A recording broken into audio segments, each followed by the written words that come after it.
नमस्कार, बहुत स्वागत है आप सभी का न्यूज़ 18 का डिजिटल प्लेटफॉर्म आप देख रहे हैं। मैं हूं आपके साथ ऋतु सिंह। मेरे साथ मौजूद हैं एक्सपर्ट हैं शरद कोहली जी, जो हमेशा आपको सोने चांदी से जुड़ी हुई हर एक पहलू पर बात करते हैं और बताते हैं कि मार्केट में जो उथल पुथल मची हुई है, ऐसे में आने वाले समय में क्या संभावना है। शरद जी, बहुत स्वागत है आपका। Thank you so much Ritu. News 18 के सभी फॉलोअर्स, व्यूअर्स, सब्सक्राइबर्स को मेरा अभिनंदन।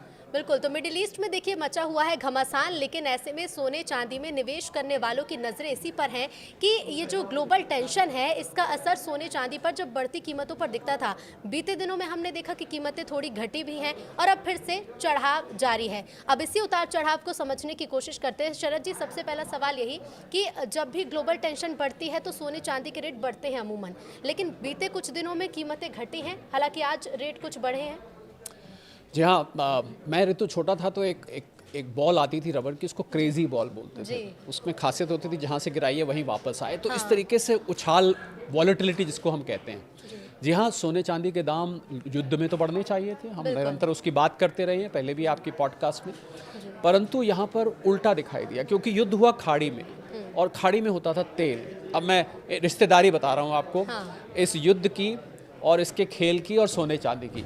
तो युद्ध हुआ खाड़ी में था तेल, तेल चलता था डॉलर से और डॉलर की डिमांड बढ़ गई। जब युद्ध नहीं हुआ था तो $70 का एक बैरल मिला करता था, यही 120 एक समय पहुंच गया था। तो $50 प्रति बैरल लोगों को ज़्यादा देने पड़ रहे थे। इसकी वजह से क्या हुआ, डॉलर की डिमांड बढ़ गई।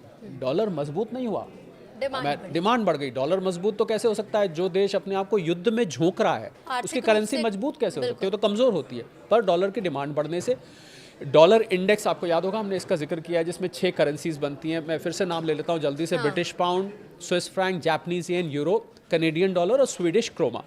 ये 6 करेंसी मिला के एक बास्केट बनती है जिसको हम डॉलर इंडेक्स कहते हैं। ऐसा माना जाता है कि जब जब ये डॉलर इंडेक्स मजबूत होती है और क्योंकि डॉलर की डिमांड बढ़ी तो डॉलर इंडेक्स ऊपर चढ़ गया, उसकी वजह से अमेरिका की जो बॉन्ड यील्ड्स हैं 10 साल के 30 साल के वहाँ बॉन्ड निकलते हैं, वो 4 साढ़े 4 के बीच में पहुँच गए। उसके कारण से सोने पर दबाव बनने लगा क्योंकि लोगों को ऐसा लगता है कि अब क्योंकि डॉलर की डिमांड बढ़ रही है तो डॉलर के एसेट्स में निवेश करना चाहिए।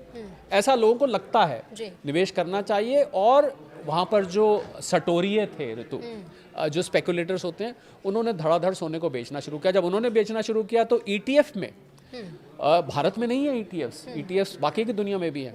ईटीएफ में जिन लोगों ने 3,000 साढ़े $3,000 पर सोना लिया हुआ था, उन्होंने जब वो 5,000 से नीचे आया, उन्होंने और धड़ल्ले से बिकवाली शुरू कर दी। तो ये खेल हुआ क्योंकि डॉलर, और आपने देखा कि जैसे ही क्रूड ऑयल के दाम अभी हाल में 110 से घट के 103-104 पे, और वहाँ से घट के अब $100 से नीचे चले गए।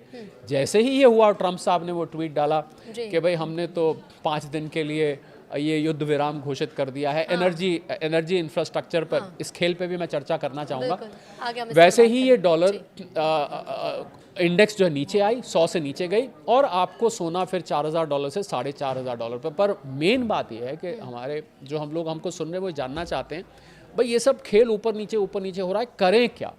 और यही आपका मुझे लगता है सवाल भी होगा।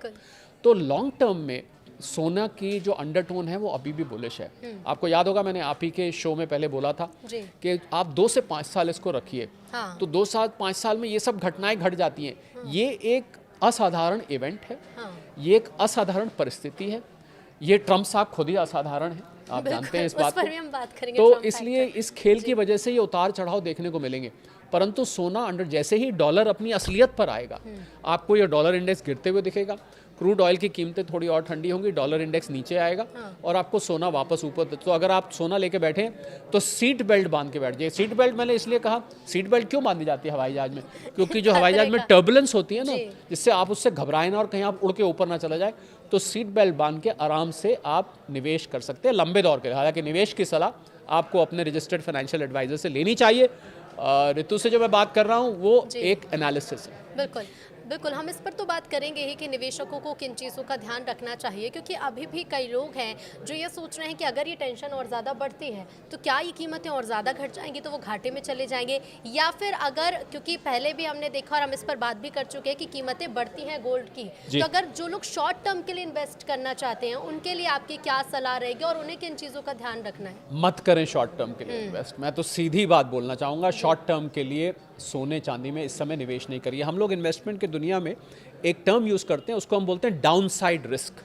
यानी कि अगर अभी आप निवेश करते हैं तो डाउन साइड, क्योंकि 5 दिन की ये जो ट्रम्प साहब ने मोहलत दी हुई है, ये 5 दिन के लिए हम इसको युद्ध विराम कर रहे हैं। मान लीजिए 5 दिन बाद उनके दिमाग में फिर कुछ आया और उन्होंने फिर एनर्जी, पावर, न्यूक्लियर और वाटर के प्लांट्स पर अटैक करना शुरू कर दिया, तो फिर आपको क्रूड ऑयल यहाँ से ऊपर जाता दिखेगा और फिर सोने पर दबाव आएगा। तो मैं डाउन साइड रिस्क की बात कर रहा था। इस लेवल से डाउन साइड रिस्क लगभग 10% के आसपास का है ऋतु, जरूरी बात बोलने जा रहा हूँ। अपसाइड रिस्क अनलिमिटेड है। अपसाइड रिस्क नहीं बल्कि मैं कहूँ अपसाइड प्रॉफिट की अपॉर्चुनिटी अनलिमिटेड है। तो जो लोग लेना चाहते हैं उनके लिए सलाह ये है कि आप थोड़ा थोड़ा करके, जब जब करेक्शन आए आप थोड़ा थोड़ा करके निवेश कर सकते हैं। वाकई में अगर आप इसको 2 से 5 साल के लिए रखते हैं, आप देखिएगा कि ये पिछले लेवल को भी बीट कर सकता है। बिल्कुल, अभी हमने हाल ही के दिनों में देखा है, अगर 1-2 महीने के जो रेट में उतार चढ़ाव आया शरद जी, ऑल टाइम हाई से चांदी काफ़ी ज़्यादा घट गई है और सोने के रेट भी जो ऑल टाइम हाई लगभग जनवरी के आसपास, अगर मैं बात करूँ 28 जनवरी के आसपास चांदी ऑल टाइम हाई पर थी और उसी समय सोने के जो भाव थे, जो अब तक सबसे ज़्यादा कीमती थी, उससे बहुत ज़्यादा अंतर देखने को मिला है। अब जो इन्वेस्ट कर चुके हैं या फिर करना चाहते हैं तो उनके मन में सवाल ये भी उठता है कि क्या ये रेट उस कीमत को अब फिर से छू सकते हैं कुछ महीनों में? थोड़ा समय लग सकता है, हाँ। परंतु आएंगे। देखिए चांदी के बारे में क्या है कि अभी सोना चांदी एक साथ चलते हैं, पर हम लोग एक गोल्ड सिल्वर रेशियो, कुछ लोगों को बहुत शौक है इस रेशियो को एनालाइज करने का, वो रेशियो के ऊपर निर्भर करता है। परंतु अगर वैश्विक मंदी आती है ऋतु, ये एक ज़रूरी बात है, तो उसमें चांदी के भाव में थोड़ा दबाव और आ सकता है, क्योंकि वहाँ जिन चीज़ों में चांदी प्रयोग की जाती है इंडस्ट्री में, जिसमें AI डेटा इक्विपमेंट है, सोलर सेल्स है, इलेक्ट्रिक व्हीकल्स है, जिसके बारे में हम पहले बात कर चुके हैं, इनकी डिमांड थोड़ी कम हो सकती है, उसकी वजह से चांदी पे दबाव आ सकता है। तो मुझे लग रहा है ये, और अगर नहीं दबाव आया तो चांदी इससे तेज़ भी दौड़ सकती है। पर इसमें ऋतु मैं एक ज़रूरी बात आपकी इजाज़त से जोड़ना चाहूँगा। देखिए किसी एक व्यक्ति के ट्वीट पर सारा का सारा खेल सोने चांदी का, क्रूड ऑयल का, शेयर मार्केट का चल रहा है। तो और आपको शायद जानकारी होगी, हम लोग क्योंकि अंतर्राष्ट्रीय कमोडिटी मार्केट्स को बहुत ट्रैक करते हैं, तो आपकी इजाज़त हो तो मैं एक डेटा रिवील कर दूं। जिस समय ट्रम्प साहब ने ये ट्वीट किया कि 5 दिन के लिए, अब 2 दिन से मेरी बात चल रही है किसी ईरान वाले से, जबकि ईरान ने उसका अभी तक पुष्टि नहीं करी है, उसको रेटिफाई नहीं, बल्कि उन्होंने तो कहा ये पीछे हट गए हैं, डर गए हैं, हम इसकी पुष्टि नहीं करते। पर उन्होंने तो यहाँ तक कह दिया कि मुझे एक गिफ्ट ईरान ने भेजा है। मालूम नहीं कौन सा गिफ्ट भेजा है ऐसा, जिस व्यक्ति ने उनके देश को ध्वस्त कर दिया, उनकी बिल्डिंग्स, हॉस्पिटल्स, बच्चियां 160-70 बच्चियां, उस राष्ट्र के प्रमुखों को 40-50 लोगों को मार दिया। आपको लगता है वो उनको गिफ्ट भेज सकते हैं? बड़ा अजीब बात होगी अगर गिफ्ट आया होगा तो। पहले तो एक व्यक्ति, और हुआ क्या, मैं आप जो बात बताने जा रहा था कि जिस समय उन्होंने ट्वीट किया तो क्रूड ऑयल पर उस वक्त, उस समय, उस दिन आमूमन 7 लाख बैरल्स का ट्रेड होता है, पर इस ट्वीट से पहले 15 मिनट पहले 70 लाख बैरल्स का ट्रेड हो गया जी। तो क्या किसी को जानकारी थी? और ये तो ऐसा माना जाता है कि $580 मिलियन ऋतु ये कमाया गया है उसके जरिए। और ये तो खाली क्रूड की बात हुई। आपने देखा कि सोना उस समय लगभग $4,000 के आसपास पहुंचने लगा था, यानी कि 1,30,000 प्रति 10 ग्राम रुपए से नीचे आ गया था। वो all of a sudden shoot करके $4,500, उसमें 10% से भी ज़्यादा बढ़ोतरी हो गई। यही शेयर मार्केट में भी हुआ। उसके डाउ फ्यूचर्स जो अमेरिका में है वो 700 पॉइंट से ज़्यादा चढ़ गए। तो ये क्या खेल है? मुझे ऋतु ये लगता है कि एक आम और इनोसेंट निवेशक जो बेचारा अपनी खून पसीने की कमाई लगाता है, क्या किसी एक व्यक्ति के ट्वीट पर इतना बड़ा खेल हो जाता है और उसकी सारी फंडामेंटल एनालिसिस, टेक्निकल एनालिसिस, सब रिसर्च धरी की धरी रह जाती है। हाँ। बहुत ही अफसोस की बात, मैं इसको मानता हूँ। बिल्कुल, लेकिन जिन लोगों ने, जब सोने की कीमतें बढ़ रही थी, जब 2 लाख के आसपास पहुंचने की कगार पर थी, कई इन्वेस्टर्स ऐसे थे, उन्होंने उस समय भी इन्वेस्ट किया कि अरे ये तो कीमतें और ज़्यादा बढ़ती जा रही हैं, अभी निवेश कर देते हैं, शायद ये और दुगना होकर रिटर्न मिलेगा। वो निवेशक अब क्या करें? उनके मन में सवाल ये है कि अब जो वैश्विक चिंता बढ़ी हुई है, तो ऐसे में हमने जो इन्वेस्ट कर दिया है वापस लें या फिर अभी वेट करना सही? देखिए, लॉस बुक करने की तो मैं सलाह नहीं दूंगा। यानी कि आपने अगर मान लीजिए 1,80,000 के आसपास लिया हुआ है और आज वो 1,40,50 के बीच में घूम रहा है, मैं नहीं सलाह दूंगा कि आप 35-40 हज़ार रुपए का लॉस बुक कर लें। अगर आपने ले लिया है उस समय, पहली बात तो एक साथ नहीं लेना चाहिए था, थोड़ा थोड़ा लेना चाहिए था। पर चलिए, आपने सलाह देते रहे, अगर आपने ले भी लिया है तो मैं समझता हूँ इसको रख के बैठ जाइए, डिप्रेशन में मत आइए, निराश मत होइए। अगर आपने 1,60,000 पे, 1,70,000 पर, अब तो 1.5 लाख वाले भी अफसोस करने लगे थे ऋतु कि 1.5 लाख पे भी लिया है तो भैया 1,30 से नीचे चला गया। हाँ। आपने अगर ऊंची कीमत पे लिया है, घबराइए नहीं, इसको रख के एक तरफ बैठ जाइए, भूल जाइए सोने के साथ सो जाइए, जैसा मैं अक्सर बोलता हूँ। हाँ। ये रेट वापस आएंगे, कुछ समय लग सकता समय है, लगेगा। परंतु ये रेट ज़रूर वापस आएंगे। सोने की डिमांड और सोने के इंट्रिंसिक वैल्यू बहुत हाई है, जो आप समझते हैं उससे ज़्यादा।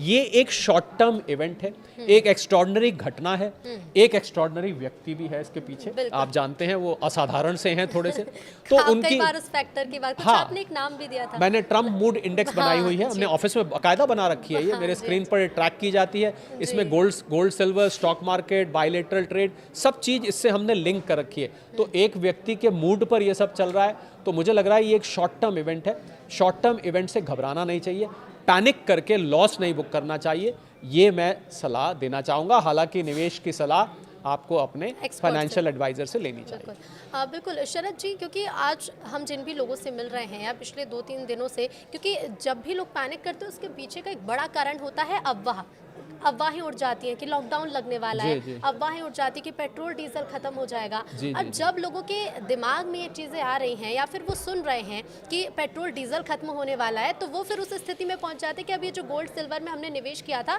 इससे हम वापस ले लें, अपने पास कुछ फंड रखें, क्योंकि अगर पेट्रोल डीजल ही नहीं रहेगा या फिर लॉकडाउन जैसी स्थिति बन जाएगी तो हम उस निवेश का क्या करेंगे अगर भविष्य में और ज़रूरत पड़ती है तो इन अफवाहों का कितना असर पड़ता है और ऐसे में लोगों को क्या करना चाहिए? हाल ही में जो देखिए, अफवाहों से बचने के लिए तो न्यूज़ 18 देखना चाहिए। पहली बात तो मैं ये कहना चाहूँगा, क्योंकि अफवाह आपको किसी ने कुछ कह दिया या कहीं पर कोई बात चल रही है उस पर ध्यान नहीं देना चाहिए।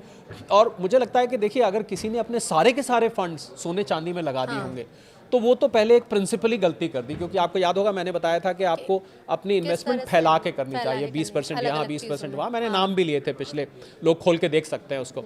तो मुझे लगता है अगर आपने सारा पैसा वहाँ लगा दिया है तो ये तो थोड़ी सी आपसे गलती हो गई है, ये आपको स्वीकार करनी पड़ेगी।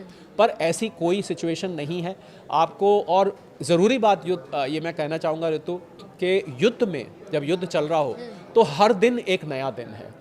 कब क्या किस समय क्या घटना हो जाए, अभी जैसे 5 दिन का ट्रम्प साहब ने अपनी तरफ से एक समय दिया हुआ है। बीच में आपने देखा कि ईरान फिर भी हमले कर रहा है, उसने कुवैत के एयरपोर्ट पे करे, उधर इजराइल भी हमले कर रहा है। तो अभी युद्ध में मुझे लगता है हर दिन एक नया दिन है। तो युद्ध में जब न्यूज़ आधारित किसी चीज़ की कीमत हो तो न्यूज़ को फोरकास्ट करना बहुत मुश्किल है कि किस घंटे क्या खबर आ जाएगी। तो मैं सलाह इन्फॉर्मेशन है वो न्यूज़ के थ्रू बिल्कुल, तो मैं ये सलाह दूंगा कि अगर देखिए आपने सारी लिक्विडिटी अपनी ब्लॉक कर दी है फिर तो आपके पास कोई चॉइस नहीं है। आपको थोड़ा बहुत लिक्विडेट करना पड़ेगा। परंतु फिर भी मैं सलाह दूंगा कि लॉस बुक मत करिए, घाटे में मत बेचिए। जो गलती पीछे हुई सो हुई, वो दूसरी एक गलती हो जाएगी। पहली गलती करी आपने कि आपने महंगे में सारा एक साथ ले लिया। अब दूसरी बड़ी गलती ये होगी कि आपने सस्ते में अपना घाटा बुक कर लिया। यानी कि सबसे ज्यादा जरूरी कि थोड़ा धैर्य बरते लोग, बिल्कुल पैनिक ना करें, सब्र करें। वैसे भी आपको याद होगा मैंने बार बार ये बात करी है कि मैं जो बात करता हूँ वो लंबे वक्त के निवेशकों के लिए करता हूँ। मैं शॉर्ट टर्म और ट्रेडर्स के लिए थोड़ा सा कम बोलता हूँ, इसके लिए मैं उनसे क्षमा भी मांगता हूँ। जी बिल्कुल, तो इन्वेस्टमेंट की बात तो है ही शरद जी, और इसके साथ ही साथ क्योंकि अगर तेल संकट जैसे, हालांकि इस पर पेट्रोलियम मंत्रालय ने साफ कहा है कि हमारे पास पर्याप्त व्यवस्था है, ना पेट्रोल की कमी है ना डीजल की कमी है, सिर्फ लोग पैनिक कर रहे हैं। अभी हमने हाल ही में देखा कि पेट्रोल पंप पर लंबी लंबी लाइनें लगी। उसका कारण ये है कि लोगों ने सोचा कि शायद कुछ दिनों में पेट्रोल खत्म हो जाएगा तो चलो स्टोर करके रख लेते हैं। अब जब ऐसी अफवाहें उठती हैं तो इसका गोल्ड और सिल्वर के बाजार पर क्या असर पड़ता है? देखिए, अगर क्रूड ऑयल बढ़ता है तो क्योंकि क्रूड ऑयल 60 से 70% ऋतु डॉलर में ट्रेड किया जाता है, तो डॉलर की अगर ये जो, इसको मैं ना आर्टिफिशियल डिमांड ऑफ डॉलर कहता हूँ, ये असाधारण डिमांड है। तो अगर डॉलर की डिमांड बढ़ेगी तो सोने चांदी पर प्रेशर तब तक आएगा। परंतु हकीकत ये है कि अमेरिका की हालत खराब है। अमेरिका में महंगाई बढ़ने लगी है। गैस, वहाँ पे पेट्रोल डीजल को गैस बोलते हैं, हम लोग लीटर में नापते हैं, वो गैलन में नापते हैं। हकीकत ये है कि अमेरिका की आर्थिक हालत खराब है। ये हो नहीं सकता कि डॉलर मजबूत हो जाए। डॉलर की वॉल्यूम की डिमांड बढ़ रही है, डॉलर की आंतरिक डिमांड नहीं बढ़ रही है। तो जैसे ही ये आर्टिफिशियल डिमांड कम होगी वैसे ही आपको सोने चांदी की कीमत वापस आती दिखेगी। तो कुछ समय के लिए रखिए, कुछ समय इंतजार करिए, आपको ये हकीकतें सामने आती दिखाई देंगी। अच्छा, वो जो एक टर्म आपने दिया कि ट्रम्प मूड इंडेक्स जिसको आप कहते हैं, अभी बीते दिनों में हमने देखा था कि डोनाल्ड ट्रम्प की तरफ से एक बयान भी सामने आया था जिसमें वो ये कह रहे थे कि जहाँ पर हॉर्मुज है तो वहाँ से जो जहाज आने हैं, तो उनका ये कहना था कि हम और भी देशों से अपील करते हैं कि वो भी आगे आएँ क्योंकि तेल संकट ना बने। तो इस तरह की चीज़ें भी निकल कर सामने आई थी, जिस पर ईरान की तरफ से कहा जा रहा था कि जो दबाव बनाया जा रहा है ट्रंप साहब की तरफ से, लेकिन अब ट्रंप बैकफुट पर आते हुए नजर आ रहे हैं। तो ट्रंप के इस तरह से बदलते मूड का, जैसे आपने पहले ट्वीट की भी बात कही, और इस तरह के बयान का क्या असर इस पर पड़ता है? मैं ऋतु, वॉशिंगटन पोस्ट एक बड़ा मशहूर अखबार है अमेरिका का, उसमें मेरे हाथ एक आर्टिकल लगा जो कि 2021 में लिखा गया था। उस आर्टिकल में एक डेटा था, मैं नहीं कह रहा हूँ, उस डेटा कि क्या है? 2016 से लेकर 2020 तक जब ट्रंप साहब राष्ट्रपति थे, उन्होंने 30,573 झूठ बोले। पहले साल में उन्होंने 6 झूठ पर डे बोले। ये वॉशिंगटन पोस्ट कह रहा है, ये मेरे शब्द नहीं है प्लीज। ये दूसरे साल में उन्होंने 16 झूठ पर डे बोले, तीसरे साल में उन्होंने 22 झूठ पर डे बोले, और चौथे साल में 2020 में उन्होंने 39 झूठ पर डे बोले। ये सारे आप कैलकुलेट करें, दिन से मल्टीप्लाई करें, 30,573 झूठ हो जाते हैं। अभी इस टर्म का, जो उनका अभी टर्म शुरू हुआ है, इसके झूठों की गणना चल रही है। मुझे लगता है लोग रख सकते हैं। मैं व्यक्तिगत तौर पर ऋतु ट्रंप साहब की किसी भी बात पर विश्वास नहीं करता। मेरी दादी जी मुझे एक कहावत सुनाती थी कि कोई झूठ बहुत बोलता था हमारे इलाके में, तो उसको कहते थे ये तवे पर भी बैठ के कह देना, तो मैं इसकी बात पे यकीन नहीं करूंगा। मुझे लगता है मैं व्यक्तिगत तौर पे बिल्कुल मुझे यकीन नहीं है। सुबह कहते हैं मैं युद्ध जीत गया, दोपहर पे कहते हैं अब ईरान के पास कितना बाकी है हमें पता नहीं, तीसरे शाम को बोल देते हैं कि हम और स्ट्रांग अटैक करेंगे, अगले दिन सुबह बोल देते हैं हम युद्ध जीत रहे हैं, उससे अगले दिन बोल देते हैं नेटो शब्द, नेटो के देश मेरी आके मदद करो, शाम को कह देते हैं तुम डरपोक हो, अगले दिन सुबह कहते हैं मैं अकेला ही लड़ूंगा, मैं देख लूंगा। कभी ये भी कह देते हैं कि अभी जो हमले हुए हैं अब उससे 20 गुना ज्यादा हमले, अब उससे 20 गुना ज्यादा करेंगे। और कभी कहते हैं मेरी 2 दिन से बात चल रही है, उन्हीं 2 दिनों में कहते हैं कि 48 घंटे का समय देता हूं कि आप जो है स्ट्रेट ऑफ हॉर्मुज खोल दो। तो भैया पहले आप डिसाइड कर लो कि आप क्या करना चाहते हो। हमारी ट्रंप मूड इंडेक्स जो ऑफिस में है ऋतु, इस समय वो इतना उछाल मार रही है कि आपकी शायद इस बिल्डिंग की लिफ्ट भी इतनी बार ऊपर नीचे नहीं जाती होगी दिन में। जी शरद जी, एक अंतिम सवाल है कि क्या सोना आ जाएगा 1 लाख के पास, 1 लाख के आसपास देखिए, और चांदी की? देखिए युद्ध की परिस्थिति ऐसी, अगर क्रूड ऑयल यहाँ से असाधारण तरीके से बढ़ता रहा, मान लीजिए आ भी जाएगा, तो ये ज्यादा दिन वहां टिकेगा नहीं। तो हम तो देखिए, हम तो ऋतु उन लोगों की पहले बात कर रहे हैं जिन लोगों ने महंगा लिया हुआ है, उनके लिए तो मैं बोल चुका हूं। अब जिन लोगों ने नहीं लिया, जिनको लग रहा था फोमो कि हमारे हाथ से बस निकल गई, तो बस लौट के वापस आपके द्वार पे आ गई, आप चढ़ जाइए ना, आप चढ़ सकते हैं। तो मुझे लग रहा है हर गिरते हुए सोने में आपको थोड़ा थोड़ा करके इकट्ठा करना चाहिए। आपके लिए मौका मिल रहा है इसको लंबे वक्त के लिए रखने का। बिल्कुल, लेकिन सबसे ज़्यादा ज़रूरी यही है कि अगर आप निवेश करते हैं तो आपके जो एडवाइज़र हैं उनसे सलाह ज़रूर लें। और जैसा कि शरद जी हमेशा कहते रहे कि एक बार में पूरा इन्वेस्टमेंट ना करें, थोड़ा थोड़ा कर और बांटें उस इन्वेस्टमेंट को, कहीं सोने में, कहीं चांदी में, और जिस तरह से अलग अलग सलाह, कहीं फिक्स डिपॉजिट्स में, कहीं म्यूचुअल फंड्स में, कहीं स्टॉक मार्केट्स में, और कहीं रियल एस्टेट में। बिल्कुल, बहुत शुक्रिया शरद जी आपका हमसे जुड़ने के लिए। तो देखिए, मिडिल ईस्ट के बढ़ते तनाव के बीच उथल पुथल सोने चांदी की कीमतों में लगातार जारी है, लेकिन न्यूज़ 18 आपको उसके पीछे के कारण और क्या संभावना इस पर बनती है, ये सब कुछ हम आपको बताते रहेंगे। नमस्कार।